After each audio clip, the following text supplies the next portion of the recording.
오늘 아침을 여는 말씀은 이사야 56장 4절에서 8절 말씀입니다.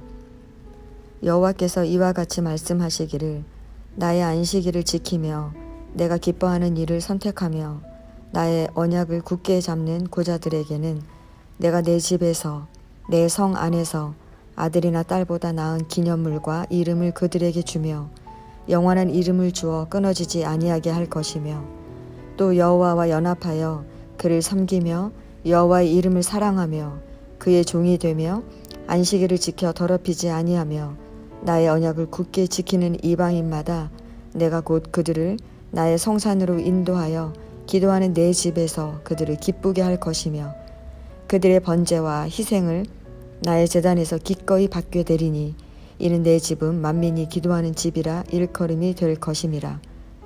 이스라엘의 쫓겨난 자를 모으시는 주 여호와가 말하노니 내가 이미 모은 백성 외에 또 모아 그에게 속하게 하리라 하셨느니라. 아멘. 이사야 56장은 하나님의 구원이 가까이 왔음을 선포하며 그 구원을 얻기에 합당한 자가 누구인지 어떻게 사는 자인지를 전해주고 있습니다. 과거 이스라엘은 정의와 의를 상실하여 여호와의 철저한 심판을 당해야 했습니다. 그러나 이제 여호와의 구원이 가까운 상황에서 그들은 어떻게 살아야 하겠습니까? 첫 번째는 하나님은 정의를 지키며 의를 행하라고 말씀하십니다. 1절은 여호와께서 이와 같이 말씀하시기를 너희는 정의를 지키며 의를 행하라. 이는 나의 구원이 가까이 왔고 나의 공의가 나타날 것임이라 하셨도다 라고 말씀합니다. 정의와 의를 행한다는 것은 하나님을 경외하고 섬기며 하나님의 백성으로서 요구되는 올바른 인간관계를 맺고 살아가는 삶의 모습을 포괄하는 표현입니다. 그러므로 정의와 의를 행한다는 것은 안식일을 지켜 더럽히지 않고 손을 지켜 모든 악을 행하지 않는 것을 말합니다. 왜냐하면 안식일을 지키는 것은 하나님을 창조주와 구속주로 인정하는 자세이며 악을 행하지 않는 것은 여호와 하나님의 언약 백성이 취하는 삶의 모습을 담고 있기 때문입니다. 하나님은 이렇게 정의와 의를 행하는 자에게 복이 있다고 말씀하십니다. 그리고 정의와 의를 굳게 잡는 사람, 즉 어떤 어려움과 유혹에도 흔들림 없이 하나님의 언약을 붙드는 사람이 복이 있다고 말합니다. 두 번째, 구원을 얻기에 합당한 자는 하나님이 기뻐하시는 일을 선택하며 언약을 굳게 잡는 자입니다.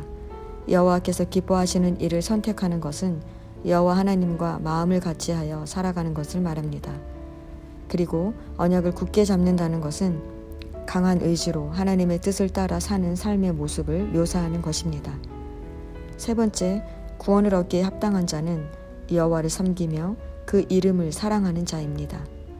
그 이름을 사랑한다는 것은 여호와의 본성과 속성, 즉 여호와의 의로움과 공평하심, 길이 참으심을 사랑한다는 것을 의미합니다.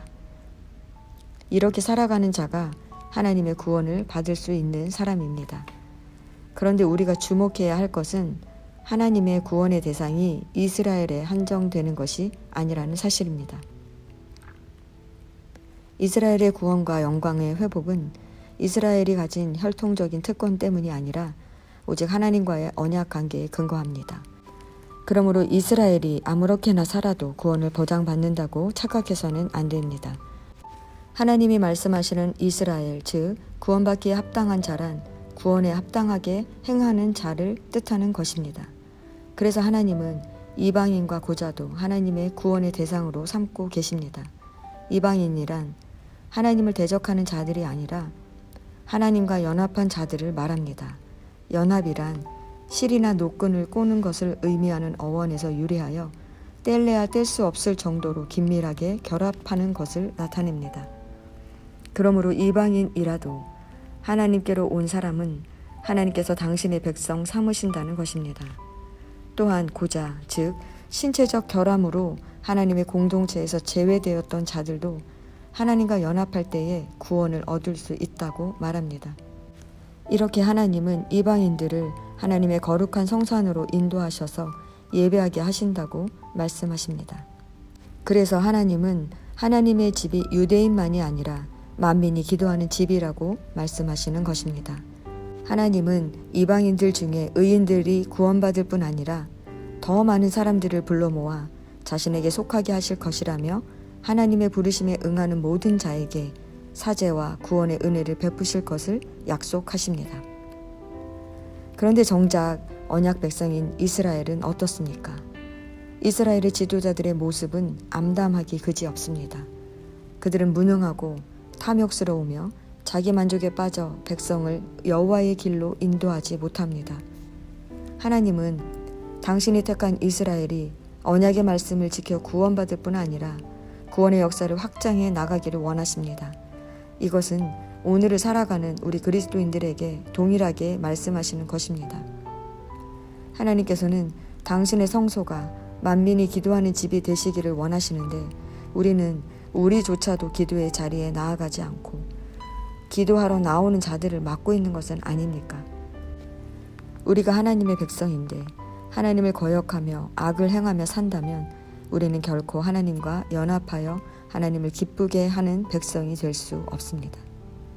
성도 여러분, 구원받기에 합당한 자는 이방인까지도 다시 모으시는 하나님의 열심을 기억하며 구원받은 자로 하나님과 긴밀하게 연합하며 사는 자입니다.